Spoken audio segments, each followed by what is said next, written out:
Good morning. Over the past few months, much has been said about this disorder. Many have taken to social media and got engaged in the challenges 25 push ups for 25 days. Join us as we discuss post traumatic stress disorder right here on Transforming Minds with Lisa.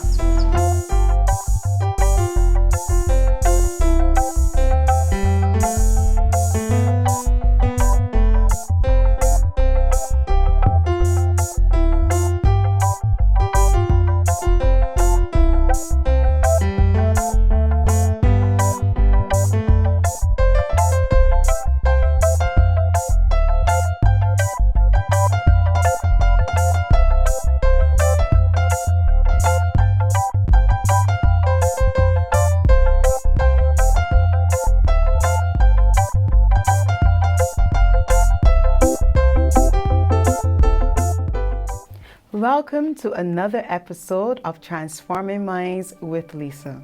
Today I have with me Lisa Brathwaite Graham.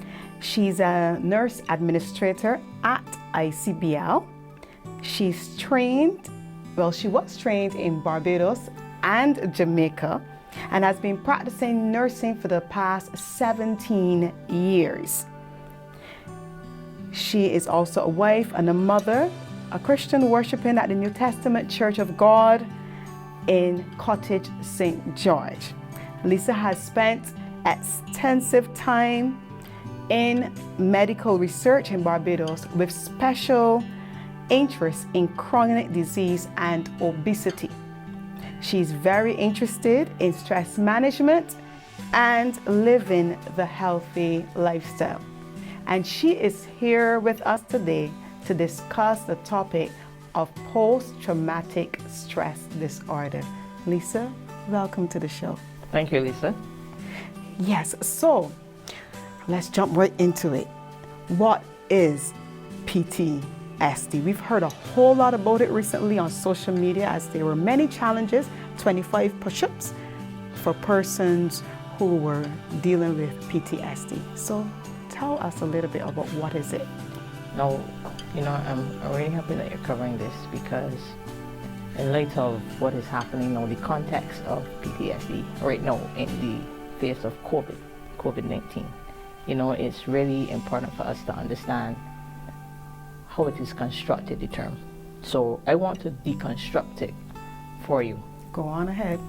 Now, post-traumatic stress disorder. The word post suggests that something has happened afterwards. Yes? Mm-hmm. Traumatic speaks to an event, a disturbing, a disruptive event. That's traumatic. Stress. What is stress? Now, stress, based on the literature, is, if I had to define it for myself, is a reaction to a stimuli. Now, we are exposed to stimuli every day, but how we perceive a stimuli is very important to determine how we respond to it. So when we perceive something as a threat, our bodies go into a mode. I'm either going to fight it, I'm going to run from it, flight, I'm going to get frightened. So the fight, flight, and fright mode. Got the three Fs. 3 Fs. Stimulated by the hormone called adrenaline. Now, a study was done at Harvard University that showed that it is not just all in your head, meaning it is not just happening in the brain. There is a response that goes on in the body and the muscles. So when you're afraid, your heart rate increases. So you have increased heart rate, your muscles get tightened. So persons have what we call extraordinary strength during the stress response, where you're running from a dog, you can scale a fence. Oh yes, I know that one. Correct. You're afraid of a lizard, somebody put a lizard on you, you're going to lick them down with it. So the principle is And for us to really understand what stress is, it is a response to a stimuli, a physical threat that has come right in front of you. So the person who feels threatened from a person that's going to stab them with a knife, or sitting down at work feeling, oh my God, my boss doesn't like me, he wants me to lose my job. That is a threat to you. And because it is a threat, this stress response is going to be activated.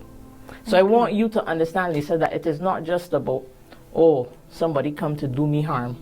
It is not just physical, it is perceptual as well. Okay. So that is the stress response. The disorder part of the PTSD is the principle behind the disorder. A bit of it is that everybody goes through stress. Anybody can go through stress after a traumatic event. But the person with PTSD has been experiencing the symptoms for over 1 month. And the diagnosis is not made by you sitting down on Google and looking through a set of symptoms. No. Oh, we ladies are guilty for that one. Yes. We go Google and see what Yes. the signs and symptoms on Google Right. says. Yes, and we self-diagnose. No. You're a physician. So today's session for me is about awareness.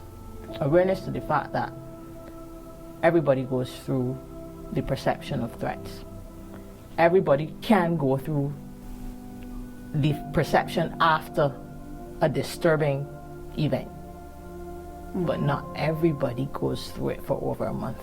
Some persons can go through it acutely and it not be diagnosed as the disorder, but as soon as it starts to go on for over a month, you can be diagnosed by a physician as having the disorder. Okay, so what would cause a person to be diagnosed? What are some of those traumatic experiences that would cause a person to reach that state? Because I'm thinking that maybe if we can identify some of those things, maybe for a person, maybe a car accident, that type of thing. I don't know, so I'm asking you. That's okay. Now, your name is Lisa, and so is mine. Yes. We're Lisas together. Beautiful name. Good, right? The thing is that, Lisa, the things that stress you out may not stress me out, even though we have things in common. We're both females, we have the same name, we've been to the same school, you know, but we're different. And different things have shaped us over the years. Our past experiences, our childhood, our interactions. Now, our threshold for pain, our perception. These things shape us. And so because we are so different, things that you may see as valuable, I might not. So you would get into a car accident, for instance, and you just say, oh, God is going to help me get through this. I'm going to be fine. Another person gets into the same car accident as you did, no injuries, but because of his or her past experiences, see it as a catastrophic event. And so the science has shown that persons who have, let's say, a past history of trauma are more prone to have and develop the disorder of post-traumatic stress.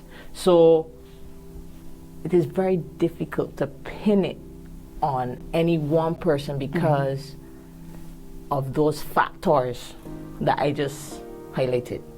Okay. So if persons, for instance, came up in an environment and they were taught a specific way in terms of, you know, you have a good social support, have good infrastructure, good family support, have a view of the world that says, I can get over anything, I can triumph. That group may have a different response to trauma. And again, it is about your perception. Okay. So if you perceive something as really terrible, really horrible, that's how you're going to respond to it. And if that experience persists in your life over a month, 2, 3 months, 4 months, then you are at risk of being diagnosed with post-traumatic stress disorder. Okay. So what are the common signs that one can look for, or would say that a person who's struggling with PTSD has? Okay, so an event would occur. Some people may think that you will start to show signs probably a week after the event, or 2 weeks after the event. But I'll share this with you. The literature is showing us that the timeline could be as much as 6 months after, when you start to see the signs and symptoms. So the first thing that one of the first things that people that go through it start to experience is the flashbacks. So I want to highlight these things. I'm going to list them up for you. Okay. You can have recurrent flashbacks, dreams, or intrusive thoughts. So you're feeling, and you can't seem to shake the thoughts, and you want to shake them, but nothing that you're doing seems to be able to get. You can't run from them. They're intrusive. So they're coming in your head all the time, and you're feeling, but I feel as though I should be on top of this, but I can't shake it. That's the intrusive thoughts about the traumatic event. Now, for those of us who might have friends or family members who had a traumatic event, and they're all of a sudden withdrawing themselves from us, that is an indicator that something might be wrong. And so it causes us, Lisa, to be very present. It asks us, it demands of us to be very present in each other's lives. Be present and understand those in our lives that we care about, so that when behaviors change, we notice. So you had this outgoing friend that, they had an event such as, and you asked me this before, but a car accident, or the loss of a loved one, the loss of property, the loss of a job. These are the things that can cause persons to feel as though something major has happened to them, and you're gonna feel all of a sudden you're with them, but they're not there. They're dreaming, or they're pulling away from you. So let's go through the others. This one says being overly vigilant or easily startled. All of a sudden, they're looking over their shoulders and they're interested in closing the car door. They were never like this before. Okay. All of a sudden, there's this heightened sense of awareness and uneasiness. So Bajans talk about being antsy. Yes, being antsy. So these are the signs. So the thing is that, and it's very important. Now, some persons are like this all the time. Ooh. Yes, some persons are like this all the time. With the post-traumatic stress disorder, this usually happens, remember, after a traumatic event. So you can expect to see these things. And again, some persons exhibit these symptoms shortly after, or in other cases, it's usually a little bit longer. Okay. Walking through a traumatic experience will vary from person to person. Many have taken comfort in the pages of the Bible. Bible verses that speak of the love, hope, and strength that can be found in God acts as constant reminders that it doesn't matter what we go through, that He promises that He will be with us always and all the way. We can trust His everlasting love, hope, and protection. My friend, I just want to encourage you today that God is with you. He promises that to fear not, be not dismayed, that He is with you, He will strengthen you, and that He would hold you up with His righteous right hand. Today, if you or anyone that you know may be struggling with post-traumatic stress disorder and you are looking for help, you can feel free to reach out to us via our Facebook. You can private message us, but be encouraged today because God is our helper.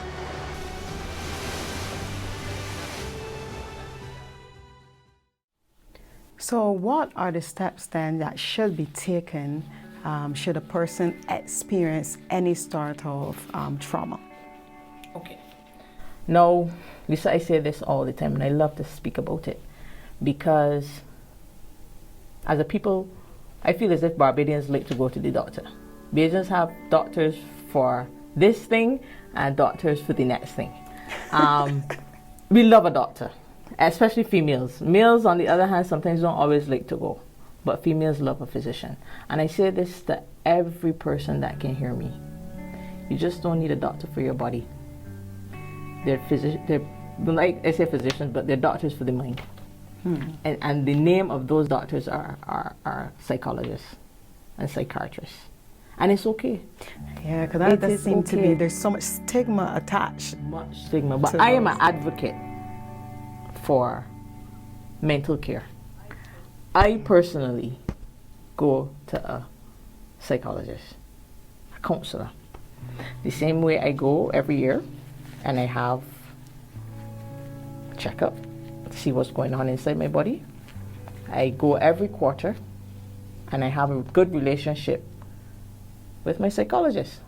We talk about the mind. So, whenever there is a traumatic experience in your life, by rule, you should go and get counseling as a standard. This could be a traumatic experience, such as the loss of a job. Now, listen, a loss of a job may mean nothing to you. But for me, a loss of a job might be significant. So, loss of job, you go and you talk to somebody about it. Now, you don't have to do it in a formal way. If you're a church member, church leaders, most of them are trained in counseling. And if you can access a counseling session via that way, it may be free, or you know, they're reputable companies in Barbados who offer services. But it is very important. I wish persons would take it seriously enough to know that if something traumatic happens to you, by your own definition, because Lisa, you may say to me that, you know, the loss of a vehicle may be nothing. But if by my definition it is traumatic, I should go and seek help. Standard. Wonderful. And based on your definition now, I'm led to ask the question, can children also experience PTSD? Children are very vulnerable for it. We see it a lot in cases of divorce. Where there is a change in the family unit. And you have to be really, really careful with the children because they exhibit these signs and symptoms differently. So you will see it at play. At play, the child may begin to display the feelings and the behaviors with the other children. So teachers are critical, because a teacher can pick up whilst at school that something has changed. So I would want to encourage parents to attend Parent-Teachers Association meetings and to be present, so that if you know your child has been experiencing something traumatic, especially at home, and you have not necessarily engaged in counseling, listening to the teachers and the other persons in the child's lives' opinion of what is going on is very important. Yeah, very good. What I would say also, though, is that let's not only wait to the parents-teachers meetings, because I am one that make my presence known. I go to the school ever so often, and I go and ask the principal, and I sign in the registration book and all that, and go and ask to see the teacher, right? I do that so that, as you said, my presence can be felt. She knows, make sure she has all of my contact numbers. Anytime, at any time, you can just call me. So that's important, to have that relationship, so that if there are any changes being observed, then, you know, the teacher is comfortable enough to reach out to you to say, hey, I noticed John start punching now, and I never saw him doing that, you know, that you can have that discussion. But now I'm going to ask you now from a parent's perspective, so you see your child start to display these characteristics. How should you handle such a situation? What are the steps that you, the parent, should take, knowing that, okay, something has happened in our family structure, for instance, and now I am seeing young John throwing a tantrum, and I'm not accustomed seeing him doing these things, you know, what am I supposed to do? So depending on the age of the child, you can engage the child in conversation. So you try to talk to your child, especially if you and your child have a good relationship. You begin to speak to your child, asking your child what's going on. And if you notice that the child is not talking to you, that's a big signal, Lisa. Not talking. There is child psychologists in Barbados, and like you would treat to the adult, it is very important to pick it up early and to deal with it early. So you make arrangements for your child to see a psychologist. I can't overemphasize the need to pick it up early, because what you don't want is that you don't want the destructive patterns and behaviors to get set in. No, you need to pick it up early so that when you see the little signs, so before the child never used to be outside long, all of a sudden outside long, and then now when it comes home it smells a little smoky. Bad practices. But the child might be seeking out ways to cope. Never used to be on the phone long. All of a sudden the child is on the phone. Long periods. Talking to girls. If it's a male. How are you coping? Have you now gone on to sexual practices all of a sudden? Because as we know, adults know this, that when you engage in sexual intercourse, there's a measure of pleasure associated with it. So if you start to expose yourself now to pleasure experiences, you might want to continue in them. So when you see changes, I think that for those of us, you know, we've become a busy people.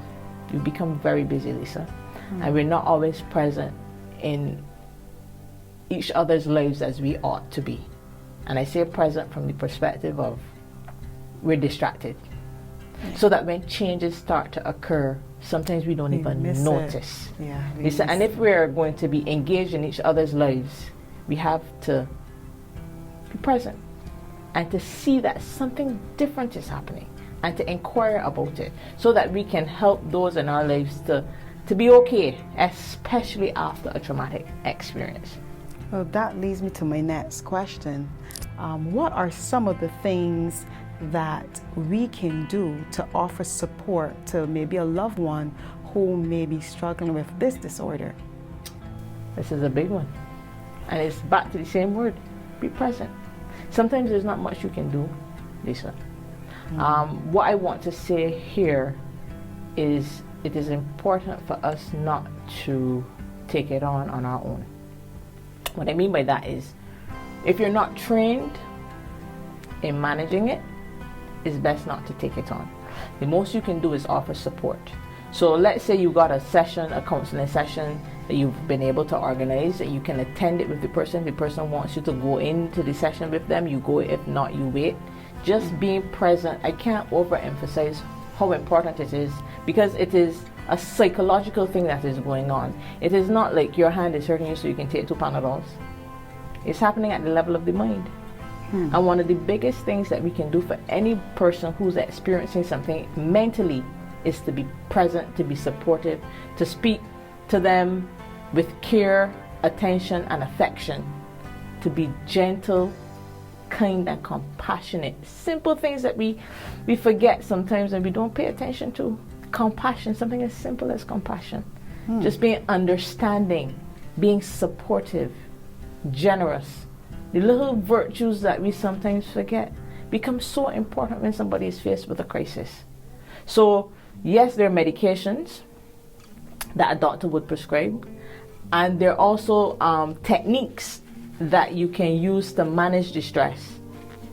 But as it relates to us, and I find sometimes, you know, when persons are going through things, because it can weigh us down, we can tend to go get burnt out. And when you are feeling burnt out, you become agitated.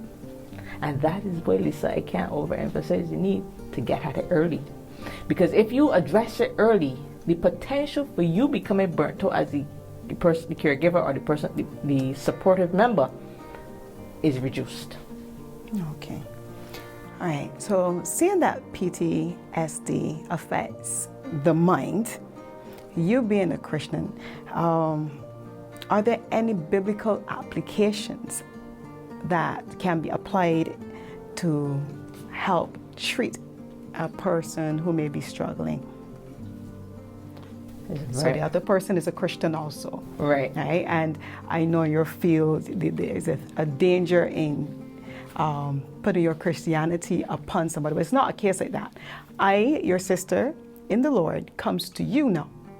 Is there anything that we can do within that is biblically that we could apply? Mm-hmm.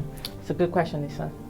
Now, when you consider our relationship with our God, and you think about the fact that for us, God is alive.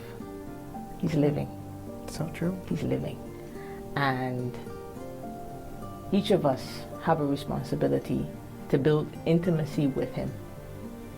And the one thing that I think two believers can do is to approach God together. So you see, prayer and support in prayer. So you don't leave me alone to pray now. This is when you come alongside me now and pray. Mm-hmm. And we read it in Scripture. Brother Paul has encouraged us to pray one for another. And you see the application of the word? Where it says, be anxious concerning nothing. This is in Philippians. Mm-hmm. But by everything, by prayer and petition. Mm-hmm. With thanksgiving, you make your request known unto God. So the person suffering from the post-traumatic stress disorder, we ask questions like, what do you want? Let's say the intrusive thoughts, for instance. I want these intrusive thoughts to stop. We hold hands, Lisa, and we ask God to help us in this way. And the application of the word. The application of the word. So God says to us not to fear. And then that's for the person experiencing it. For you, the scripture speaks about, in Galatians chapter 5, about the love and the kindness and the fruit of the Spirit. So when we as believers engage the Spirit of God and allow His fruit to come out of us, mm-hmm. then we benefit and we offer support to each other that way. So you, the believer, not experienced it, but watching me going through the disorder, you allow the Spirit of God to let His fruit come out of you so that I can eat those fruit. Wow. Yes. Deep. I bite. Interesting. That love. I bite that kindness. I eat that fruit that's coming from you in my weak moment. And for me, the prayer, the reassurance, and the support definitely can help us to cope. Awesome. So there may be someone who is watching this show right now as we speak, and they may be very well experiencing some of these signs and symptoms that we would have discussed. I just want you, as we wrap up today, just to say a few words to that person, because I'm sure that person is trying to do just what we said earlier about self-diagnose and so forth. So I just want you to look into the camera and just give them some advice on the way forward. Okay. Now, we know that, as we said when we first started, that stress is a response to stimuli or threat. You feel as though something has threatened you, and this threat occurred after a major event, and you had an event in your life that you considered major. Somebody else may say it was nothing, but you felt as if it was major, and you can't seem to shake it. You can't seem to get it out of your mind, and it is causing you to feel agitated, and it's affecting your sleep, and it's causing you to feel weak, and as though you need to pull away from those that you care about, and you don't want to talk to anybody, and you're just not comfortable within yourself, and you're not happy in your mind. If this is happening to you, I want you to take one step and have a discussion with your personal physician, because it is not a situation where you can just go on Google and diagnose yourself. And if your doctor thinks that it needs greater intervention, he or she will make a recommendation to you to have counseling or to engage in other treatment practices. So we want persons to pay attention to yourself. And if you are experiencing something that makes you feel that challenge, I really want you to deal with it early, understanding that it can happen to anybody, whether you're male or female, whether you are old or young, it can affect you. And if it is affecting you, we want you to address it early. Thank you very much, Lisa. Remember, persons who are going through this experience, they may not say to you, I need your presence, but do know that they will appreciate your presence. Psalms says, I sought the Lord and he heard me and delivered me from all my fears. I want to encourage you that at any time that you are feeling overwhelmed, bombarded by your thoughts, bombarded by your fears, you can cry unto the Lord Jesus Christ. And he promises, according to his word, that he will hear and he will answer, he will deliver you. That's his promise in his word. This has been another informative episode of Transforming Minds with Lisa. I want to say thank you so much for joining us. And until next time, be transformed by the renewing of your mind.